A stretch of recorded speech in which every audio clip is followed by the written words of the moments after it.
ginseng, and the North Georgia mountains. A rough road and a good land. The Blue Ridge Mountains in Georgia, since the days of the earliest settlers, have been famous for patches of ginseng, which grow on both the north and south side of the range, in every cove and mountainside where there is good, rich, blackleaf mold. The plant was common in the Korean mountains, and in 1709, a Jesuit priest reported that the Chinese emperor of the day had employed 10,000 men in the mountains digging the root of this plant and preparing them for the use by the Chinese people. The Chinese believed that these roots, shaped like the figure of a man, were good for tired and fatigued men. It gave one an appetite, cured shortness of breath, and was believed to be the one thing that could be done to restore at least a little youthfulness to an aging people. In America, when the settlers had been shown how to dig and prepare these roots by Andre somebody, a French botanist who visited the southern mountains in 1794. These settlers added to the Chinese list of elements that the ginseng could cure. Now medical science says that except for certain vitamins, the root has no special medicinal value. The principal market of ginseng today is still China, as it has been through the centuries. William Byrd, famous surveyor in Virginia in 1728, said that eating or chewing of ginseng helps a man's memory and made his exploring companions into cheerful men. There is a good record in North Carolina County of a dealer who in 1837 handled 43 tons of ginseng. Most of this was shipped to Chinese ports. Another record showed that Daniel Boone took 15 tons of ginseng to market in Philadelphia. The Cherokee Indians did not use ginseng root until white men showed up and showed them how to dig and prepare the roots. They believed that this plant was good to cool a fever, and they respectfully called it the little man. When they dug up the plant, they sometimes put a bead in the hole where the plant stood. They also believed that eating these roots helped drive away ghosts. Ginseng grew in Gilmer, Fannin, Union, Dawson, Lumpkin, White, Towns, Murray, Pickens, Dade, Walker, and perhaps in other counties in Georgia in the early days. The writer on hunting and fishing trips has seen patches of ginseng in the bottom of the canyon, like valleys, called buck buckets, near a section in northern Alabama.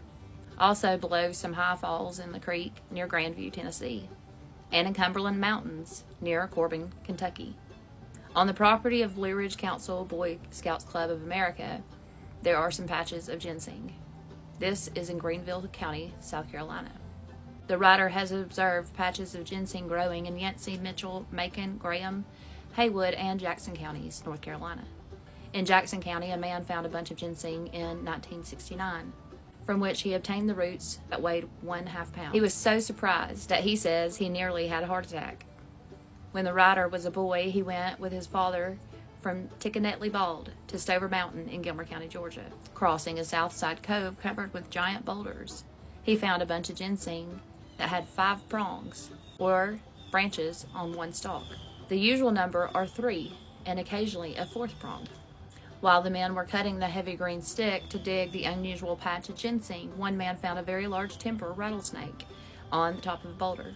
The writer's father shot the snake with a rifle, and while trying to lift the heavy body down the boulder with a stick, he nearly stepped on another snake, about as large as the first, coiled up at the foot of the boulder. This snake was also killed, and the snakes are evidence of the mountain saying that ginseng patches are nearly always the hidden places of rattlers. When the writer was a boy, his father and the 2 uncles, Joseph Stanley and E.S. Aaron, made a journey across the top of Cowpen Mountain on the Gilmer County, Fannin, Murray County borders, and down on the Rough Creek under the south side of Cohutta, or Frog Mountain, on a fishing trip.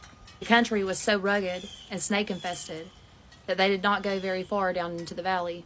They decided to go back up through a rich black soil cove, where giant trees created such a dense shade. The vegetation on the ground was not heavy, and the men could see the ground, and better avoid the snakes hidden in the weeds and the bush. The writer's father was walking ahead, up through the cove toward the trail of the mountaintop. As he looked around him, he looked back toward the other men, and finding they were not in sight, he was astonished at what at first sight he thought was a hickory bush. It was so large.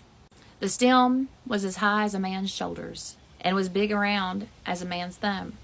When he called the other men to come and look, they saw it about 100 yards distance, One route was 14 inches long and 2 inches in circumference. One root was 18 inches long and 1 inch in diameter. The weight was more than 1 pound. Ginseng was sold to a company in Asheville, North Carolina, in those days at about $16 per pound. And many mountain families found their Christmas money and sometimes tax money from the roots of the strange plant shaped like a human figure. This was written by Lawrence L. Stanley here in Gilmer County, where I live in the North Georgia mountains. A rough road in a good land. To the friends who have urged the writer to continue the research necessary to tell the story of these pioneer families of the Old South, it has been the purpose of the writer to give an accurate story, to give names to the participants in the pages without prejudice or favor being shown to those who took part in the war or in the personal conflicts that are described here. The writer hopes to be forgiven for telling the stories as they were, and for any mistakes that, in spite of the care taken, may have happened. He hopes that the pages may give a bird's eye view to his 2 children and grandchildren, at least of a period of Southern history that can never be lived again. LLS, 1970. And I am here to keep these stories alive. I'm so glad you're here.